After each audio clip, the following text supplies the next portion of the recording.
మనము ఎఫెసీయులకు రాసిన పత్రిక 2వ అధ్యాయం 19వ వచనములో ఏక పట్టణస్థులు ఫెలో సిటిజన్స్ అనే మాటలో నుండి కొన్ని విషయాలు ధ్యానించడం మనం మొదలుపెట్టాం. అంటే 2వ అధ్యాయంలో వ్యక్తిగతంగా రక్షింపబడుతున్నాము, అయితే సమిష్టిగా కట్టబడుతున్నాం. We are saved individually but we are build corporately అనే సత్యాన్ని మనం చూస్తున్నాం. అప్పుడు మనం ఈ 7 చిత్రపటాల్లో ఇప్పుడు 3వ చిత్రపటానికి మనం వచ్చి ఉన్నాం. The third picture of the church.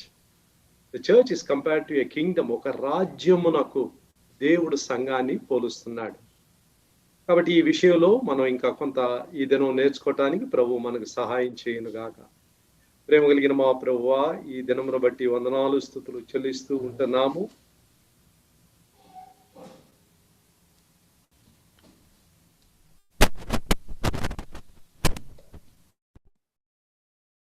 ప్రభువా, ఈ యొక్క రాజ్యములో మమ్మను ఏక పట్టణస్థులుగా, పౌరులుగా, సిటిజన్స్ గా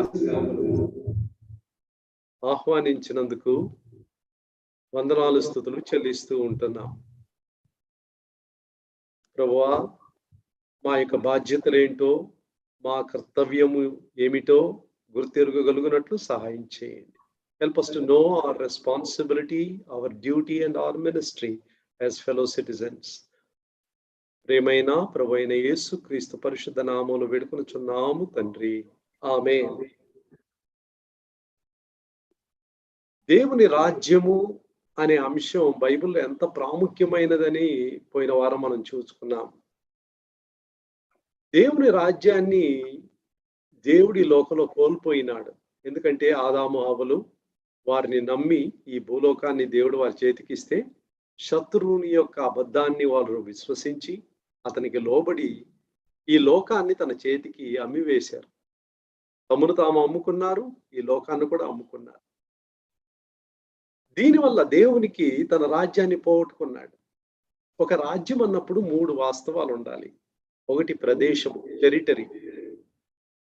రెండవదిగా అక్కడ ప్రజలు ఉండాలి, పౌరులు ఉండాలి, సిటిజన్స్.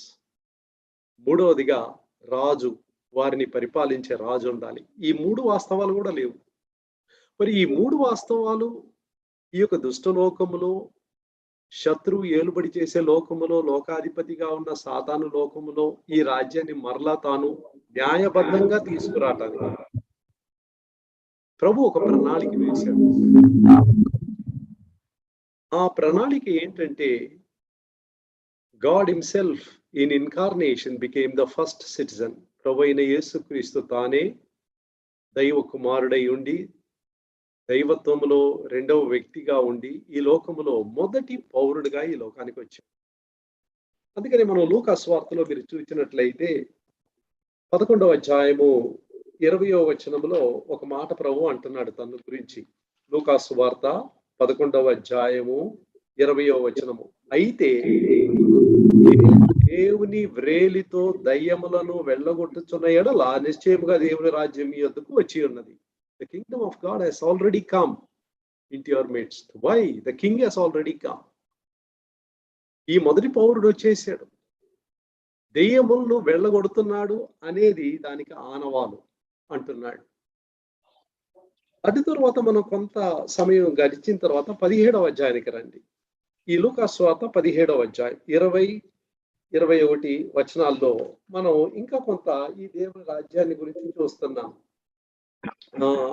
చూసిన లూకా సువార్త మనం చూసినట్లయితే వీళ్ళొచ్చి 20-21 దేవుని రాజ్యము ఎప్పుడు వచ్చునని పరిసయ్యులు ఆయనను అడిగినప్పుడు ఆయన దేవుని రాజ్యము ప్రత్యక్షముగా రాదు, ఎందుకనగా ఇదిగో దేవుని రాజ్యం ఈ మధ్యనే ఉన్నది కనుక. It is in your midst already. He is the embodiment of God's kingdom. దేవుని యొక్క రాజ్యం దిగి వచ్చేసింది. ఎవరిలో వచ్చింది? మొదటి పౌరుల్లో వచ్చింది. ఆ మొదటి పౌరుడు ఎవరు? ప్రభు అయిన యేసుక్రీస్తు. కాబట్టి మొట్టమొదటిగా దేవుని రాజ్యం క్రీస్తులో ప్రారంభమైంది. తండ్రికి సంపూర్ణంగా విధేయత చూపించటం ద్వారా, by total submission to his father, he became the perfect citizen of God's kingdom. మరి ఈ యొక్క పౌరుడు ఇతరులను పౌరులుగా మార్చటానికి, ఇతరులను ఈ రాజ్యంలోనికి పౌరులుగా ఆహ్వానించటానికి ఆయన ఒక వెల చెల్లించాల్సి వచ్చింది. అందుకనే వాళ్ళు అడిగారు, వెంటనే ఈ రాజ్యం వస్తుందా అని అడిగారు. 17వ అధ్యాయంలో చదివాం. ఇప్పుడు 19కి వద్దాం. 19వ అధ్యాయం 11వ వచనం. వారు ఈ మాటలు వినుచుండగా తాను యెరూషలేమునకు సమీపమున ఉండుట వలనను దేవుని రాజ్యము వెంటనే అగుపడునని వారు తలంచుట వలనను ఆయన మరి ఒక ఉపమానము చెప్పారు. ఈ ఉపమానం చెప్పడానికి ఒక కారణం ఉంది. ఈ నేపథ్యం ఏంటి? What is the situation, the context in which the lord had to tell this parable of pounds? ఈ యొక్క ఉపమానం చెప్పడానికి కారణం ఏంటంటే, వాళ్ళు ఏమనుకున్నారంటే దేవుని రాజ్యం సమీపించి ఉన్నది, ఇప్పుడు యెరూషలేముకి వెళ్తున్నాడు, అక్కడ గొప్ప ఒక విప్లవం జరిగి అక్కడ దేవుడు రాజ్యాన్ని స్థాపించబోతున్నాడు, అప్పుడు వెంటనే ఇది జరగదు అని చెప్పడానికి ఈ ఉపమానం చెప్పాడు. ఎందుకు ఇది వెంటనే జరగదు? మొదటి పౌరుడే వచ్చాడు, ఇంకా అనేక పౌరులు ఈ రాజ్యంలో చేర్చబడాలి. ఈ రాజ్యంలో చేర్చబడిన తర్వాతనే ఆయన వ్యక్తిలో రాజ్యము, వ్యక్తులలో రాజ్యము, అది సంఘం, సంఘములో తన రాజ్యాన్ని స్థాపిస్తున్నాడు. ఇది అయిపోయిన తర్వాత ప్రకటన గ్రంథం 11వ అధ్యాయం 15వ వచనములో ప్రవచనంగా చెప్పబడిన మాట నెరవేరబోతుంది. 7వ దూత బోర ఊదినప్పుడు, ఇదిగో ఈ లోక రాజ్యములన్నీ దేవుని రాజ్యములుగా, క్రీస్తు రాజ్యములుగా మారెను. The kingdoms of the world have become kingdoms of Christ. ఆ నెరవేర్పు కొరకై యేసు ప్రభు రావడం, విలువకు వెళ్ళడం, వెల చెల్లించడం. ఆయన పిలాతు యొద్ద నిలబడినప్పుడు పిలాతు ఒక మాట అడుగుతున్నాడు. యోహాను సువార్త 19వ అధ్యాయంలో మనం చూస్తున్నాం. ఏమని అడుగుతున్నాడంటే, ఇదిగో ఈ రాజుని నేనేం చేయాలని అడిగాడు యూదుల్ని. ఈ రాజు నేనేం చేయాలి? వాళ్ళు ఇచ్చిన జవాబు మీకు గుర్తుందనుకుంటాను. ఏమంటున్నారంటే, మాకు కైసరు తప్ప వేరే రాజు లేడు. We have no king but Caesar. That is the actual condition of their heart. వారి హృదయం యొక్క నిజమైన స్థితి అదనమాట. బాహ్యంగా యూద మతంలో ఉన్నారు, బలులు అర్పిస్తున్నారు, సంఘ కార్యక్రమాలన్నీ చేస్తున్నారు, దేవాలయమును బట్టి ఎంతో అతిశయిస్తున్నారు, శాస్త్రం వాళ్ళ చేతిలో ఉంది, ధర్మశాస్త్రం వాళ్ళ చేతిలో ఉంది, వాక్యం చదువుతున్నారు, ప్రకటిస్తున్నారు, అన్నీ చేస్తున్నారు. కానీ వాళ్ళ హృదయములో ఏలుబడి చేసేది కైసరు గాని క్రీస్తు కాడు, లేకపోతే దేవుడు కాడు. ఈ యొక్క పరిస్థితుల్లో దేవుడు ఆయన సిలువకు వెళ్తున్నాడు మరణించటానికి. ఆయన మరణించి ఈ యొక్క లోకములో పౌరులను ఆయన సమకూర్చుచున్నాడు. Today we are in that stage. ఆ స్టేజ్ లో ఉన్నాం ఇప్పుడు. ఇప్పుడు మన బాధ్యత ఏంటి?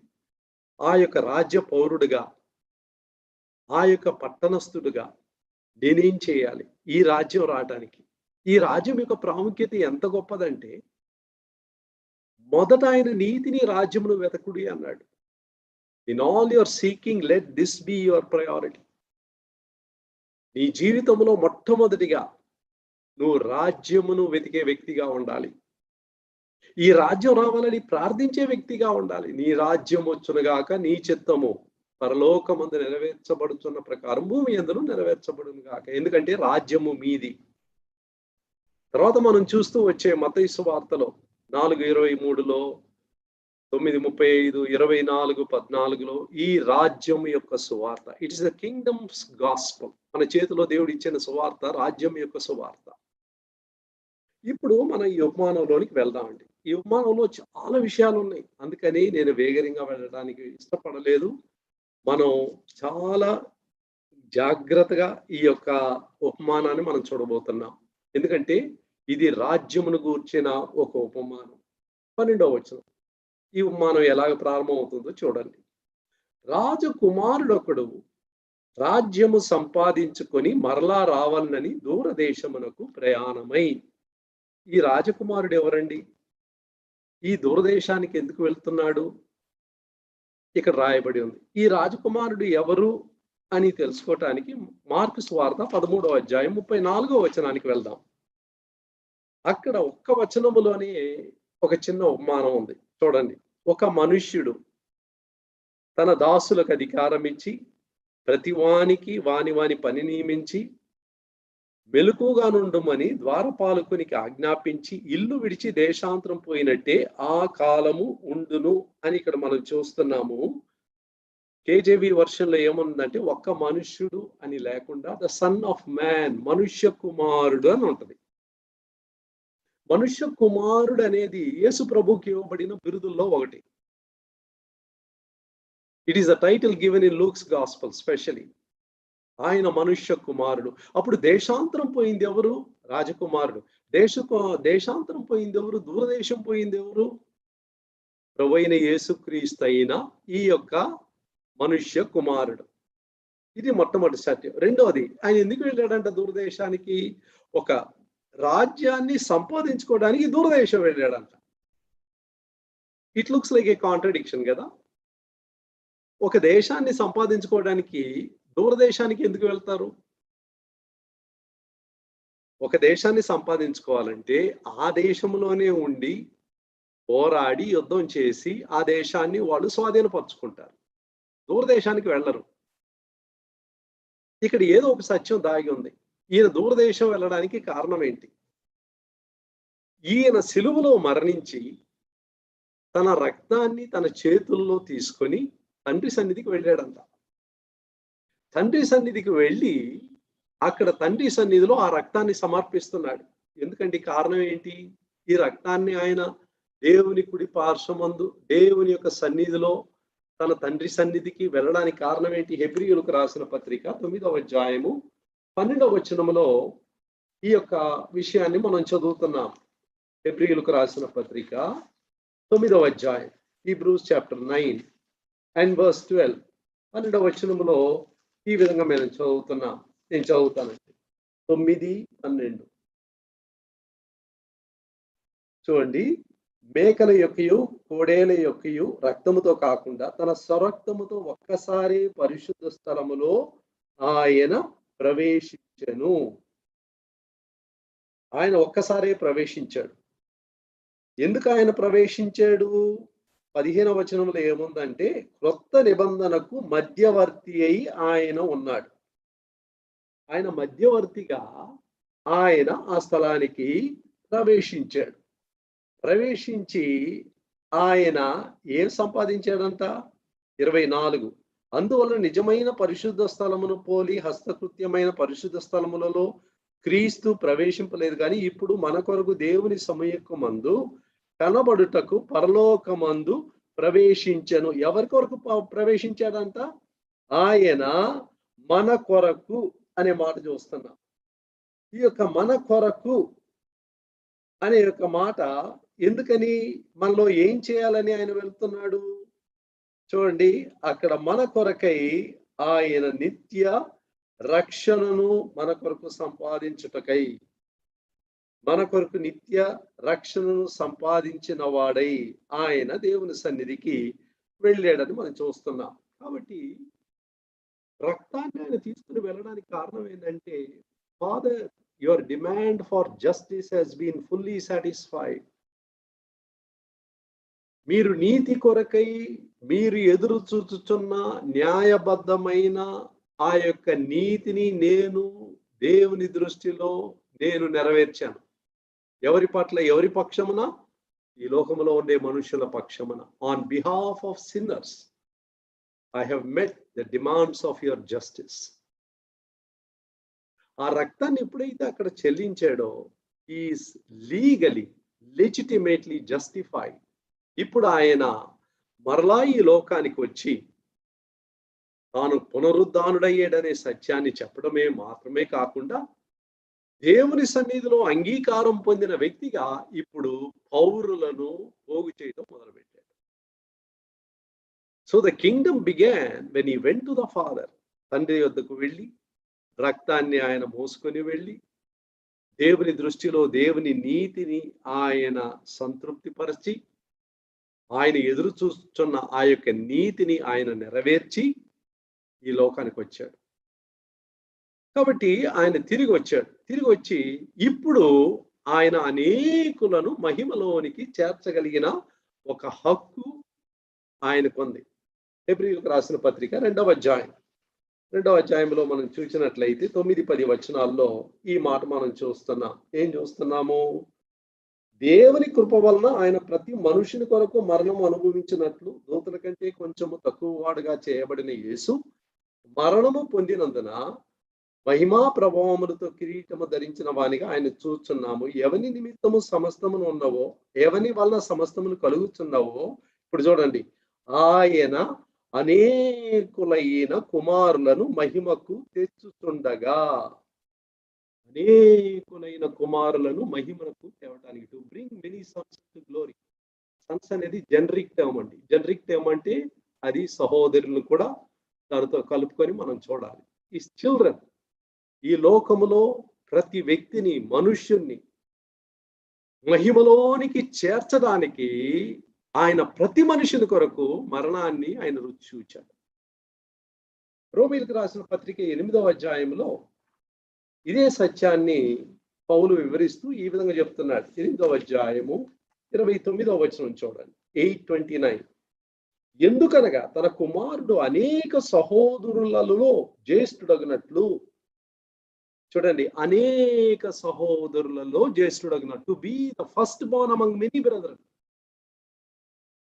ఇక్కడ అనేక సహోదరులను చూస్తున్నాము. ఫిబ్రవరి 2:9-10లో అనేక కుమారులను చూస్తున్నాం.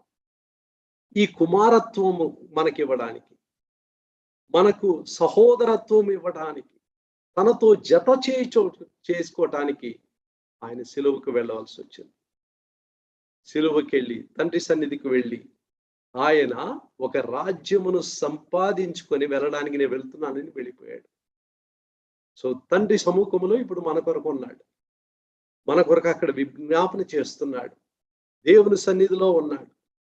ఇప్పుడు తండ్రి అయిన దేవుడు ఈ సువార్తను విశ్వసించి ఎవరైతే యేసు ప్రభువును రక్షకుడిగా ఈ లోకంలో అంగీకరిస్తారో, న్యాయబద్ధంగా, చట్టబద్ధముగా వారు దేవుని కుమారులు అవుటకు వారికి ఇప్పుడు మార్గం సిద్ధపరచబడి ఉంది.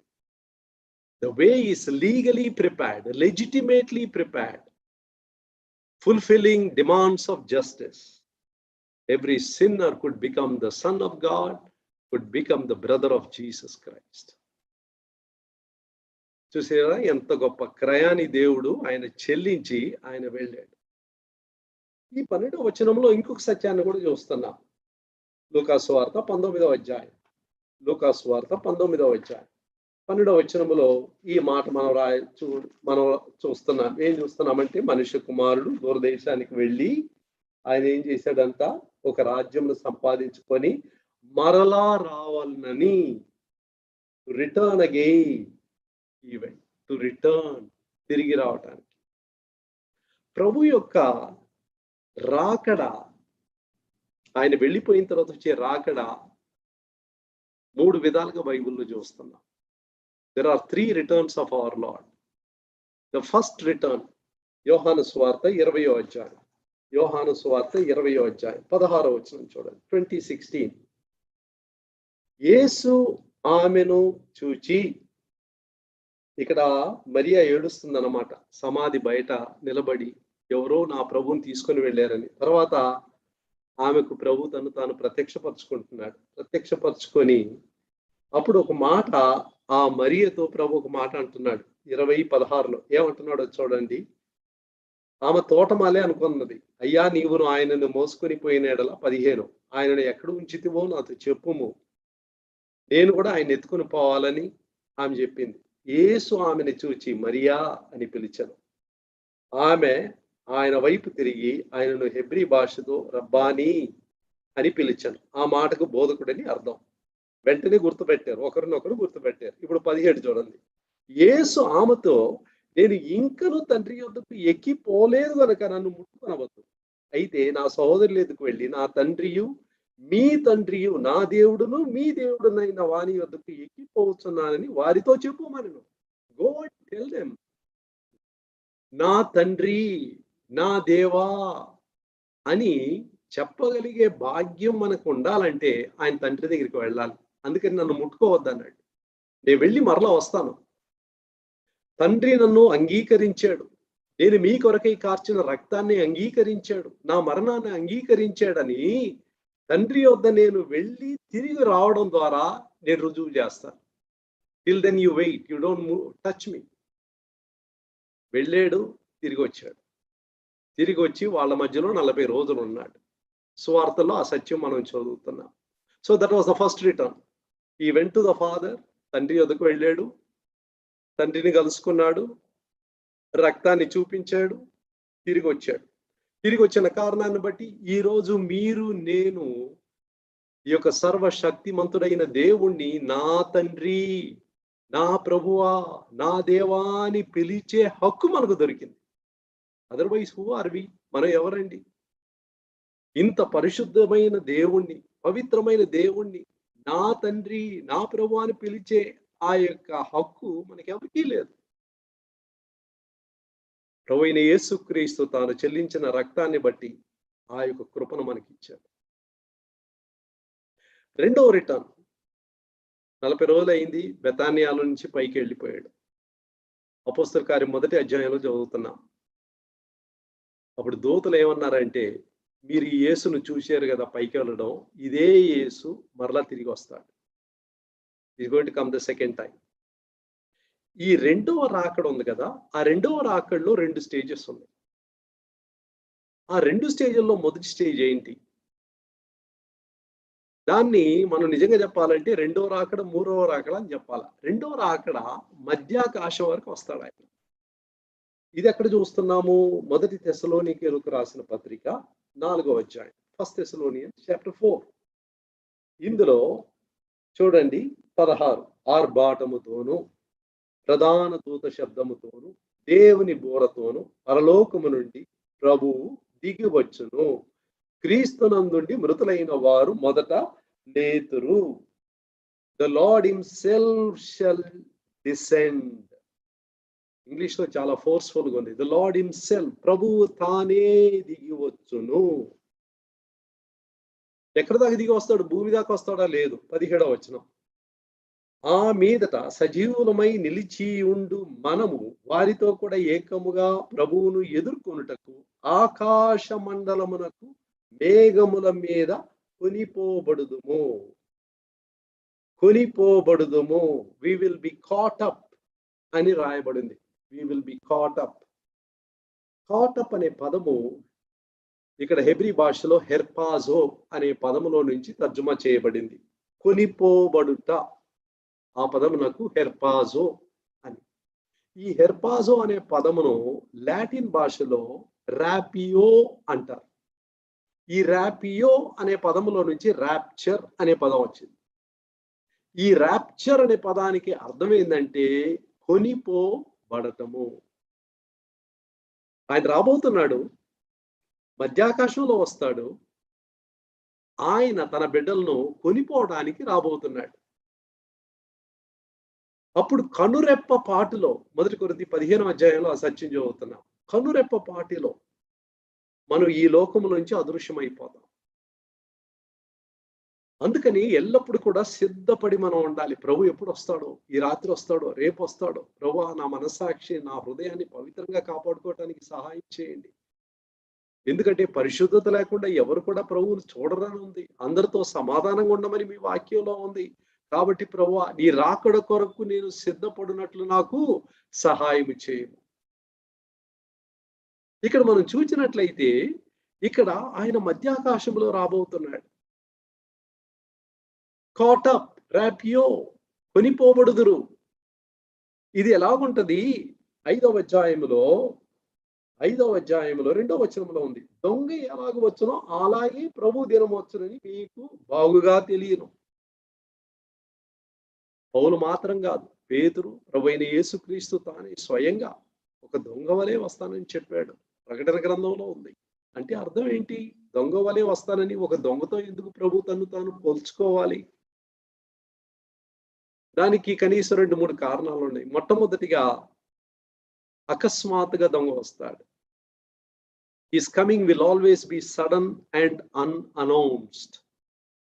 ముందుగా ఏ హెచ్చరికలు మనకి ఇవ్వడు, అకస్మాత్తుగా వస్తాడు. రెండోది, ఇట్స్ ఎ సీక్రెట్ కమింగ్, రహస్యంగా వస్తాడు. మూడోది, ప్రశస్తమైన దాన్ని కొనిపోవటానికి వస్తాడు. ఈ will come for the precious. ఒక దొంగ ఇంట్లోకి వచ్చాడంటే బంగారు ఎక్కడుంది, విలువైంది ఎక్కడుంది, మీరు డాలర్స్ ఎక్కడ పెట్టున్నారు, దీన్ని వెతుక్కుంటూ ఉంటాడు కానీ ఆభరణాలు ఎక్కడ పెట్టున్నారని అది వెతుక్కుంటాడు కానీ అక్కడ ఇంట్లో ఉన్న వస్తువులను మోసుకొని పోవడానికి అతను రాలేదు. He wants to come and take the precious. విలువైన దాన్ని కొనిపోవడానికి రాబోతున్నాడు. Same thing the Lord is going to do. విలువైన దాన్ని తీసుకొని పోవటానికి ఒక దొంగ వలె మధ్యాకాశంలో ఆయన రాబోతున్నాడు. ఎప్పుడు వస్తాడు ఎవరికీ తెలియదు. ఇది ఒక గొప్ప రహస్యము. He will come suddenly, he will come secretly, he will come for a selective group of people. ఎంపిక చేయబడిన ఆ ప్రజలు. ఆ ఎంపిక చేయబడిన ప్రజలు అంటే ఎవరండి? 2 మాటలు చూద్దాం. హెబ్రీయులకు రాసిన పత్రిక 9వ అధ్యాయం. హెబ్రీయులకు రాసిన పత్రిక 9వ అధ్యాయం 28వ వచనంలో ఒక మాట రాయబడి ఉంది. అలాగుననే క్రీస్తు కూడా అనేకల పాపములను భరించుటకు ఒక్కసారి అర్పింపబడి తన కొరకు కనిపెట్టుకొని ఉండు వారి రక్షణ నిమిత్తము పాపము లేకుండా రెండవసారి ప్రత్యక్షమగును. అంటూ them who look for him. ఆయన రాకడ కొరకు ఎవరైతే కనిపెట్టుకొని ఉన్నారో, those who look for him. నిజంగా నా జీవితంలో పరిశుద్ధత లేకపోతే ఆయన రాకడ నేను ఆశిస్తానా, ఎదురు చూస్తానా? Is coming only for those who look for him. రెండవ మాట చూద్దాం. 2 తిమోతి రాసిన పత్రిక 4వ అధ్యాయము 8వ వచనం. 4:8. 4వ అధ్యాయము 8వ వచనం. ఇక్కడ ఏం చూస్తున్నాము? ఇక మీదట నా కొరకు నీతి కిరీటము ఉంచబడి ఉన్నది. ఆ దినముందు నీతి గల న్యాయాధిపతి అయిన ప్రభువు అది నాకు మాత్రమే కాకుండా తన ప్రత్యక్షతను అపేక్షించు వారికి అందరికీ అనుగ్రహించును. Those who love his appearing. ఆయన ప్రత్యక్షతను అపేక్షించేవారు, ఆయన యొక్క ప్రత్యక్షత కొరకు వేచి ఉన్నవారు, కాచుకొని ఉన్నవారు. It is for that remnant group the Lord is going to come. శేషించిన ఆ యొక్క చిన్న సమూహము కొరకు ప్రభు రాబోతున్నాడు. ఈ దినాల్లో మనం సంఘముగా కూడి రావటం, ప్రార్థన చేయటం, వాక్యం నేర్చుకోవటం, ఇవన్నీ కూడా ఆ శేషించిన గుంపులో మనం ఉండాలి. We should be in that remnant group. ప్రభు వచ్చేటప్పుడు మనల్ని ఆయన తప్పకుండా ఆయన తీసుకొని వెళ్ళాలి. ఆయన మనల్ని కొనిపోవాలి. సో ఈ రాకడలో, మొట్టమొదటి రాకడలో వెంటనే వచ్చాడు మరియతో చెప్పినట్లు. ఇప్పుడు రెండవది ఎదురు చూస్తున్నాము. మొదటిది అయిపోయింది, ఇప్పుడు రెండవది ఎదురు చూస్తున్నాము. ఆయన ఎప్పుడు వస్తాడో తెలియదు. మధ్యాకాశంలో రాబోతున్నాడు, ఒక దొంగలాగా రాబోతున్నాడు. మూడవది, ఆయన కొరకు సిద్ధపడిన వారు ఎత్తబడిన తరువాత 7 ఏళ్ల శ్రమకాలం ఈ లోకంలో రాబోతుంది. దీన్ని మత్తయి సువార్త 24, తర్వాత మార్కు 13, లూకా 21 ఈ అధ్యాయాల్లో చూస్తున్నాం. ప్రకటన గ్రంథంలో చూస్తే 4వ అధ్యాయంలో నుంచి మీరు చూసినట్లయితే ఆ యొక్క ఉపద్రవ కాలం, మహాశ్రమల కాలం, ఎంత భయంకరమైన కాలం. ఇప్పుడుండే తెగుళ్ళు కానీ, ఇప్పుడుండే భూకంపాలు కానీ, ఇప్పుడుండే సమస్యలు కానీ దాంతో పోల్చుకుంటే these are very very light. బహు భయంకరమైన దినాలు ఈ లోకంలో రాబోతుంది. ఆ యొక్క దినాలు మనం తప్పించుకోవాలి. ఆ దినాలు రాకముందే ఆయన మధ్యాకాశములో అగపడి తన బిడ్డలను ఆయన తీసుకుని వెళ్ళిపోతాడు. ఆయన తిరిగి రావటానికి వెళ్ళబోతున్నాడు. ఇప్పుడు దేవుని సముఖమందు ఆయన ఉన్నాడు. రాజ్య వాసులను ఆయన సిద్ధపరుస్తున్నాడు, పౌరులను సిద్ధపరుస్తున్నాడు. ఆ పౌరుల్లో మీరు నేను తప్పకుండా ఉండటానికి మనం ఆశించాలి, సిద్ధపడాలి. 7 ఏళ్ల కాలం ఏం జరగబోతుంది? ఈ లోకములో భయంకరమైన శ్రమలు జరుగుద్ది. ఆ 7 ఏళ్ళ కాలములో అక్కడ ప్రభు తన యొక్క బిడ్డలకు ఆయన తీర్పిచ్చి వారికి బహుమానాలు ఇచ్చే దినాలు, జీతం ఇచ్చే దినాలు. ప్రకటన 22, 11, 12లో రాయబడిన ప్రకారం వాని జీతము ఇచ్చుటగా రాబోతున్నాడు. ఆ జీతం ఇచ్చే దినాలు. జీతం అంటే మనం సంపాదించాలి. రక్షణ మనం సంపాదించింది కాదు, అది కృపావరం. It's a gift, it's not a reward.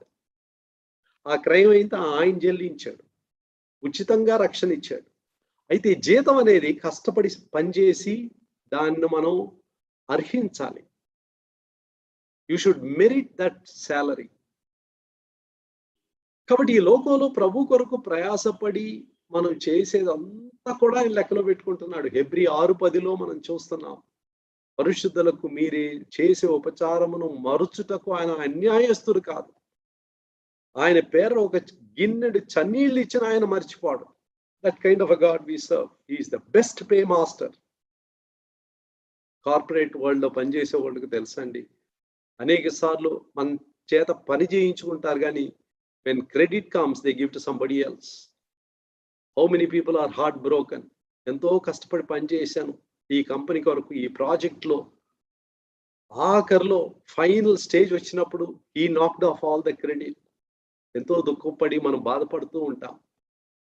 అయితే దేవుని రాజ్యములో ఆయన పౌరులుగా మనం పనిచేసేటప్పుడు every little thing is noted, documented, will be rewarded. ప్రతి చిన్నది కూడా దేవుడు లెక్కలో పెట్టుకుంటాడు. Is the best pay master. అదనం రాబోతుందండి. కాబట్టి ఆ దినాల్లో ఆ తీర్పు జరగబోతుంది. ఆ తీర్పు జరిగిపోయిన తర్వాత he is going to come back again. That's the third coming. ఆ మూడో రాకడ ఎలా ఉండబోతుంది? 1 తెస్సలోనికీయులకు రాసిన పత్రిక 3వ అధ్యాయం. 1 తెస్సలోనికీయులకు రాసిన పత్రిక 3వ అధ్యాయం 13వ వచనంలో చదువుతాను చూడండి. 12-13.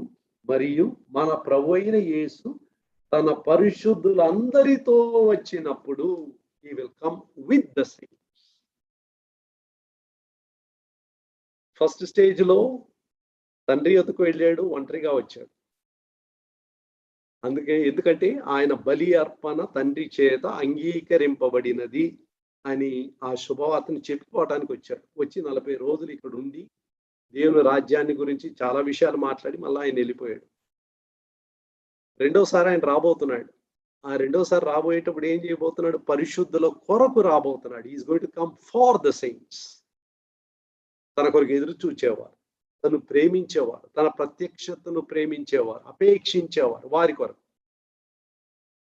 మూడో రాకడ పరిశుద్ధులతో రాబోతున్నాడు. Is going to come with the saints.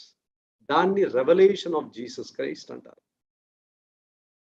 ఆయన పొడిచిన ప్రతి కన్ను కూడా చూస్తుందంట, ప్రతి నాలుగు కూడా ఇదే ప్రభు అని ఆ దినంలో ఈ లోకం అంతా ఒప్పుకుంటారు. ఈ రోజు ఒప్పుకోవటం లేదు, ఆ దినం ఒప్పుకుంటారు. It's going to be a public showdown. ప్రత్యక్షంగా దేవుడు తన పరిశుద్ధులతో దిగి రాబోతున్నాడు. కాబట్టి ప్రభు ఇక్కడ ఉపమానంలో look at the long term range plans that God has. దేవుని యొక్క ప్రణాళికలో ఎంత దీర్ఘకాలానికి ఆయన ఆలోచించి ఈ మాటలు ఆయన చెప్తున్నాడు. దేవుని రాజ్యం సమీపం అని మీరు అనుకుంటున్నారు, అలా కాదు. నేను మొట్టమొదటిగా సిలువకు వెళ్ళాలి, సిలువకి వెళ్ళి తండ్రి దగ్గరికి వెళ్ళాలి, మరలా వచ్చి ఈ సువార్తను మీ యొద్ద పెట్టి నేను మరలా వెళ్ళిపోతాను, మరలా నేను తిరిగి వస్తాను. ఆ సమయంలో ఎవరైతే సిద్ధపడి ఉన్నారో, ఎవరైతే సువార్తను అంగీకరించారో, ఎవరైతే దేవుని రాజ్యంలో పౌరులుగా చేర్చబడ్డారో, for those who have accepted the gospel and become citizens, I am going to come and take them and I am going to meet them in the mid there.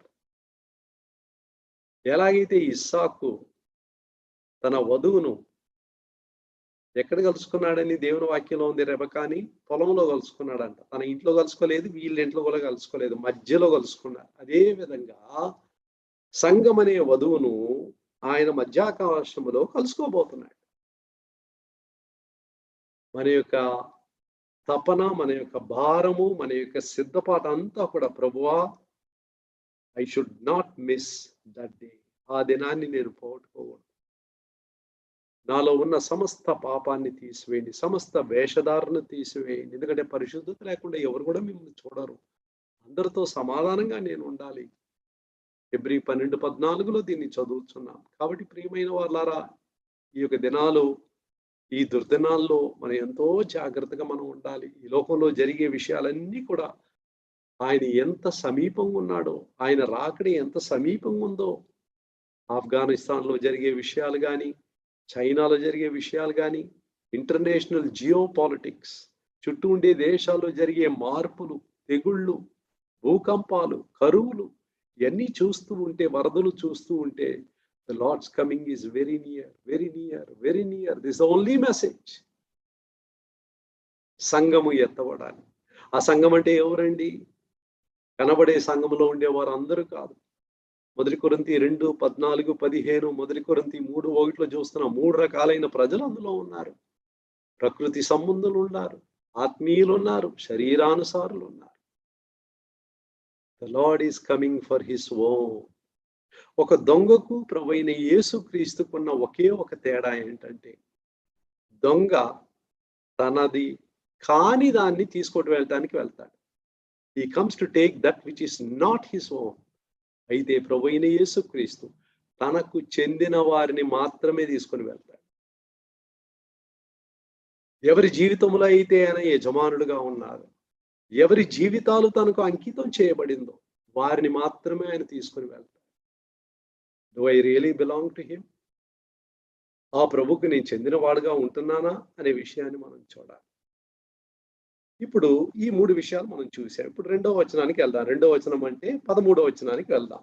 లూకాసు వార్త 19వ అధ్యాయము 13వ వచనం. ఈ ఒక్క వచనంలో కూడా ఎన్ని సత్యాలు ఉన్నాయో చూడండి.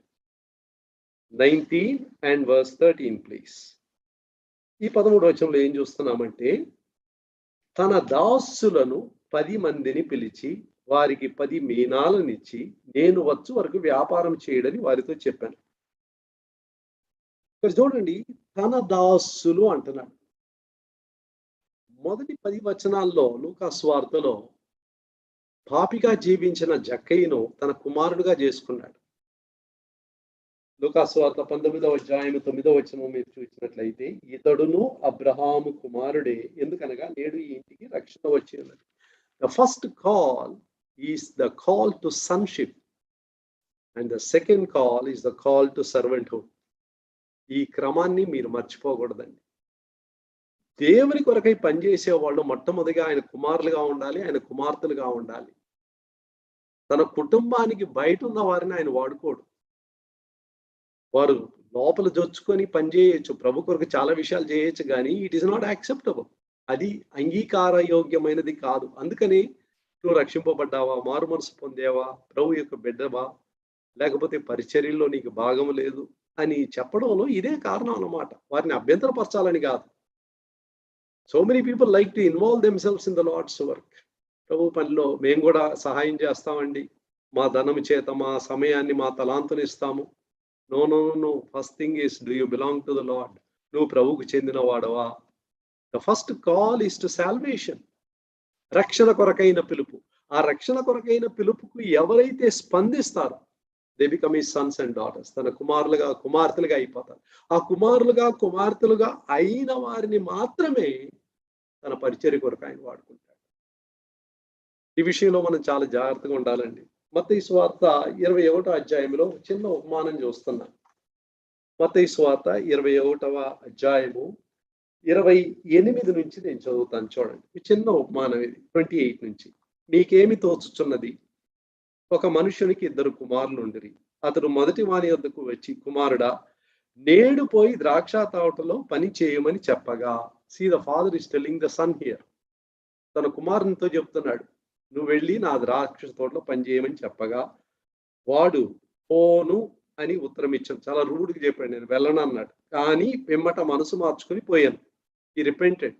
అయ్యో, నేను ఇలాగ నా తండ్రితో చెప్పానే, ఇది చాలా తప్పు అని చెప్పి మనసు మార్చుకున్నాడు. రెండవ వాని వద్దకు వచ్చి ఆ ప్రకారమే చెప్పగా వాడు అయ్యా పోదును అనేది, కానీ అయ్యా చాలా మర్యాదగా మాట్లాడుతున్నాడు, వెళ్తానన్నాడు.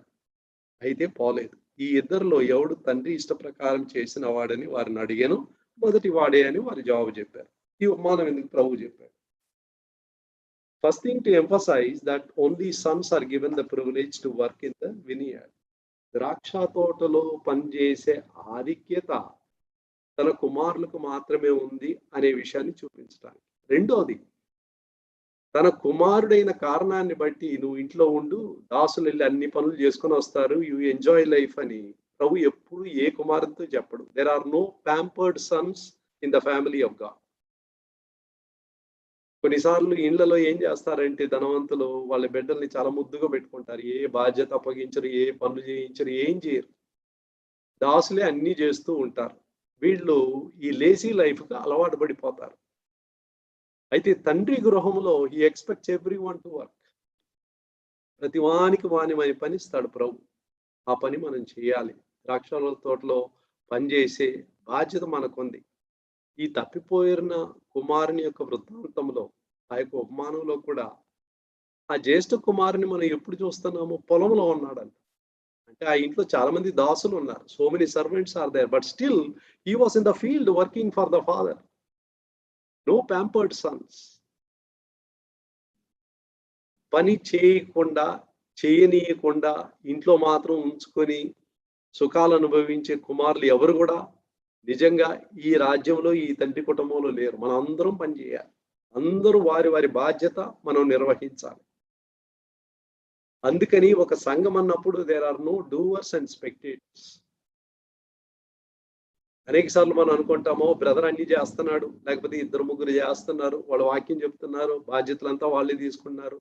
We will just attend, we will just sing songs, we will just encourage. No, no, no, that is not body life. అది శరీరం యొక్క నియమము కాదు. Every part has a work to do. ప్రతి అవయవానికి కూడా ఒక బాధ్యత ఉంది. You and I need to know what we need to do in the house of the lord.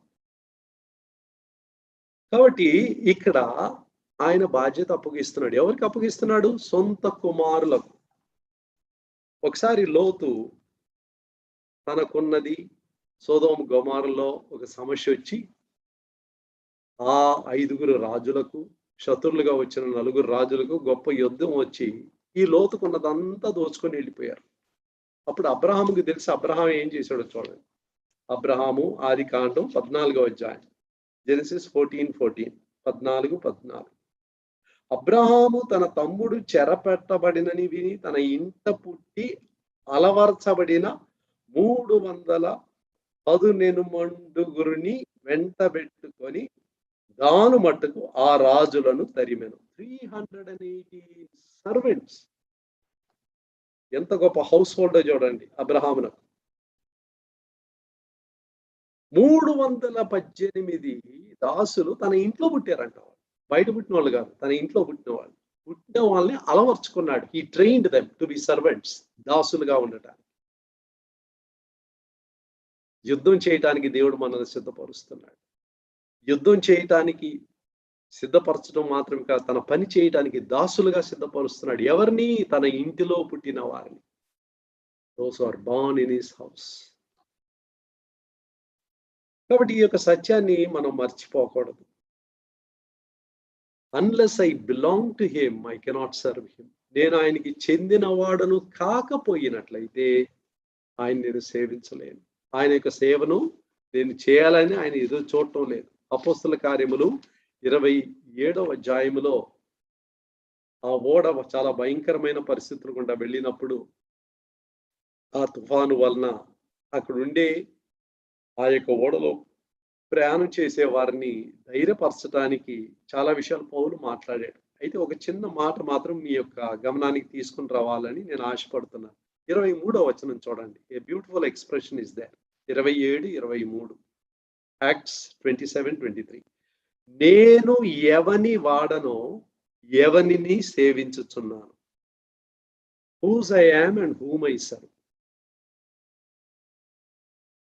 నేను దేవునికి చెందిన వాడను కాబట్టి దేవుణ్ణి నేను సేవించేవాడు. See how beautifully introduces himself. నన్ను ఎలాగ పరిచయం చేసుకుంటున్నాడో చూడండి. అందరూ అవిశ్వాసులు. ఆ ఓడలో ఉన్న వాళ్ళు ఎవ్వరికి కూడా యావే దేవుడు ఎవరు, ప్రభువైన యేసుక్రీస్తు ఎవరు, ఎవరికి తెలియదండి. వాళ్ళ మధ్యలో ఈ సాక్ష్యం చెప్తున్నాడు. నేను ఎవని వాడనో, ఎవనికి చెందిన వాడనో, ఎవరిని సేవించుచున్నానో ఆ దేవుని పేరట నేను మాట్లాడుతున్నాను. దేవుడు నాకు ఈ విషయాలు బయలుపరిచాడు. మీలో ఎవరు కూడా నశించిపోరు. మీరు ధైర్యం తెచ్చుకోండి. ఆహారం తినండి. ఆహారం తినకుండా మీరు పస్తున్నారు. అని వారిని ప్రోత్సహించాడు. కాబట్టి ప్రియమైన వారలారా, మనం దేవునికి దాసులయ్యారు. ఎప్పుడు దాసులుగా మారాము? రక్షణ పొందిన తరువాత. రక్షణ పొందిన తరువాత. రోమీలకు రాసిన పత్రిక 6వ అధ్యాయం, రోమన్స్ చాప్టర్ 6. రోమీలకు రాసిన పత్రిక 6వ అధ్యాయం, మొట్టమొదటిగా 18 చదువుదాం, తర్వాత 22 చదువుదాం. 6:18 చూడండి. పాపము నుండి విమోచింపబడి నీతికి దాసులైతిరి. You became servants to righteousness, being freed from sin. పాపం నుంచి మీరు విడుదల పొందారు, విమోచింపబడ్డారు. ఈ విమోచన ఎలాగొచ్చింది? 17వ వచనంలో ఉంది. మీరు పాపమునకు దాసులై ఉంటిరి, కానీ once upon a time you are servants to sin. అయితే ఏం జరిగింది? ఏ ఉపదేశ క్రమమునకు మీరు అప్పగింపబడితిరో, you committed yourself to this teaching, దానికి హృదయపూర్వకముగా లోబడిన వారై, you obeyed from the heart. మీకు అప్పగింపబడిన సువార్తను హృదయపూర్తిగా మీరు దీన్ని అంగీకరించారు, దీనికి లోబడ్డారు. కాబట్టి పాపం నుండి విమోచింపబడ్డారు. విమోచింపబడి నీతికి దాసులైతిరి. ఇప్పుడు 22కు రండి. అయినను ఇప్పుడు పాపము నుండి విమోచింపబడి దేవునికి దాసులైనందున, you become servants to God. అప్పుడు దేవుని దాసులు అంటే ఎవరండి? Every believer is a servant of God. Every person redeemed by the blood of Christ. ఎవరైతే పాపము నుండి విమోచింపబడ్డారో వారందరూ దేవుని దాసులు. కొందరిని మాత్రమే మనం స్పెషల్గా దేవుని దాసులమని మనం కొన్నిసార్లు చెప్తూ ఉంటాం, ఫుల్ టైం వర్కర్స్ని, పూర్తికాల సేవకుల్ని. But when you go scripturally, వాక్యానుసారంగా మీరు వెళ్ళాలంటే రోమా 6:18, రోమా 6:22 ప్రకారం పాపము నుండి విమోచింపబడిన ప్రతి వ్యక్తి, ఏ వయసు అన్నా కావండి, ఏ జెండర్ అన్నా కావండి, male or female, young or old, educated or uneducated, అందరూ దేవునికి దాసులు. God has called us to serve him. కాబట్టి ప్రియమైన వారలారా, ఇక్కడ తన దాసులను అనే మాట మనం చూస్తున్నాం. తన దాసులు, తనకు చెందిన దాసులు. So today, am I serving the Lord? Are you serving the Lord? Maybe IT profession has taken you there. Well, IT profession అవ్వచ్చు, హౌస్ వైఫ్ అవ్వచ్చు, or a school teacher, whatever be your profession, your secular profession is a secondary calling. ఈ లోకరీత్యా మీరు కలిగి ఉన్న ఉద్యోగము అది ప్రథమ పిలుపు కాదు. It is not the primary calling, it's a secondary calling. And what is my primary calling? నేను హౌస్ వైఫ్గా ఉన్నా, ఐటీ ప్రొఫెషన్లో ఉన్నా, కంపెనీలో పనిచేస్తూ ఉన్నా, ఏ ఉద్యోగంలో ఉన్నా, my primary calling is to serve the lord. ప్రభువుని సేవించడం. తన దాసులను పిలిపించి, తర్వాత ఇంకొక మాట మనం చూస్తున్నాం. ఏం చూస్తున్నామంటే, తన దాసులను పిలిపించి ఆయన వాళ్ళకి పని అప్పగిస్తున్నాడు. ఏం చేస్తున్నాడు? పని అప్పగించక ముందు 2 విషయాలు చెప్తాను. ఒకటి ఏం చేస్తున్నాడంటే, తన యొక్క ఆస్తిని పంచిపెడుతున్నాడు. He gives his wealth to them. ప్రతివానికి ఒక్కొక్క మీనా ఇచ్చాడని ఇక్కడ వాక్యంలో మనం చూస్తున్నాం. ప్రతివానికి ఇచ్చాడంట. ప్రతివానికి ఇచ్చాడు, మీనాని ఇచ్చాడు. ఇచ్చి అందరికీ ఒకే మీనా ఇచ్చాడు. ఆ 10 మందికి కూడా ఒకే మీనా ఇచ్చాడు. ఈ 10 అనే మాట ఇట్స్ ఎ రిప్రజెంటేటివ్ నంబర్. అంటే ఏదో 10 మందిని మాత్రమే ఎన్నుకున్నాడని కాదు. ప్రకటన 2:3లో 7 సంఘాల గురించే మాట్లాడబడింది. అక్కడ కొలోసు సంఘం గురించి లేదు. ఏషియా మైనర్లో కొలోసు సంఘం కూడా ఉంది. అంటే 7 ఇస్ ఎ రిప్రజెంటేటివ్ నంబర్. అన్ని సంఘాలకు ప్రతినిధులుగా ఆ 7 సంఘాలు ఉన్నాయి. అదే విధంగా 10 దాసులు అన్నప్పుడు it speaks of a representative number of the community of servants. అందరి దాసులకు ప్రతినిధులుగా ఈ 10 మంది ఉన్నారు. ఈ 10 మంది అనేటప్పుడు that speaks of you and me. I must keep myself in that position.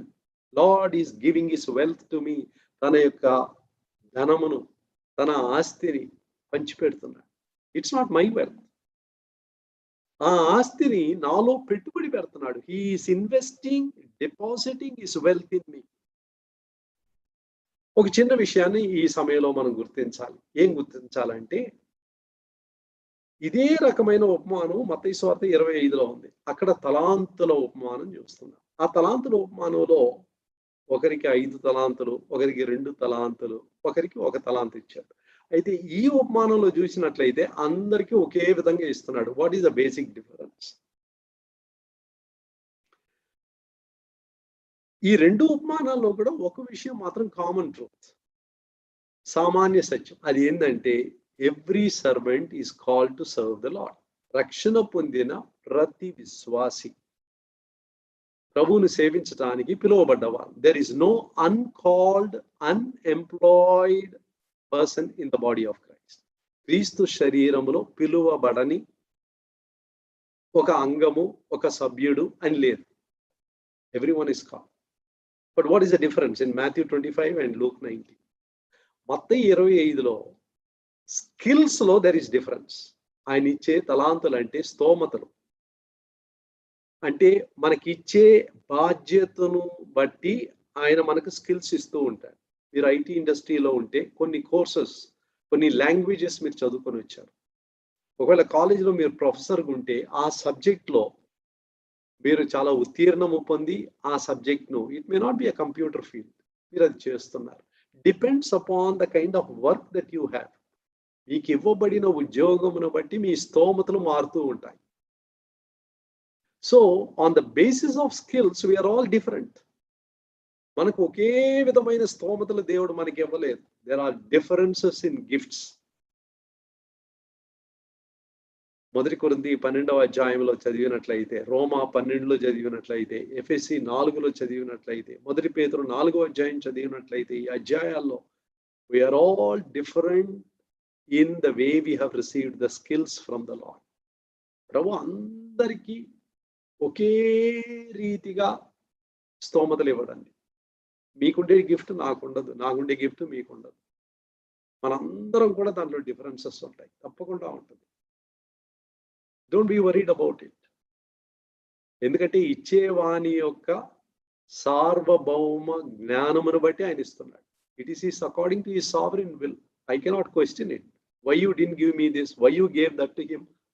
అడగటానికి నాకు హక్కు లేదు. I'm trespassing my creaturehood. నేను సృష్టింపబడిన వ్యక్తిని అనే దాన్ని మరిచి నా సృష్టికర్తను నేను ప్రశ్నించేవాడుగా మారిపోతాను. And that's a sin. నేను అది చేయకూడదు. I must simply accept whatever God has given to me. నాకు ఇచ్చిన దాన్ని నేను వాడుకోవాలి. సరే, that is another truth. One thing is skills are different. But అయితే లూకా సువార్త 19వ అధ్యాయంలో మనకు ఆయన ఇచ్చిన ఆస్తి ఉంది, ఆయన మనలో పెట్టిన పెట్టుబడి ఉంది, తన యొక్క ఆ యొక్క ఐశ్వర్యం ఉంది. It's the same. ఏకరీత్యా ఐశ్వర్యం ఇచ్చాడు. In receiving the substance, we all received the same substance. In receiving the skills, we all received different skills. ఈ 2 విషయాలు మనం మర్చిపోకూడదు. You should to first realize, మొట్టమొదటిగా మనం రియలైజ్ చేయాలి, if you are a kingdom citizen, ఏక పట్టణస్థులు అని మనం చెప్పినప్పుడు, దేవుని రాజ్యం యొక్క సహపౌరులని చెప్పినప్పుడు, దేవుని సంఘం అంటే దేవుని రాజ్యం అని. ఈ రాజ్యంలో నేను సహపౌరునిగా నా పని చేయాలంటే, first thing that I realise is, as a son, as a daughter of the king, I'm called to work for the Kingdom.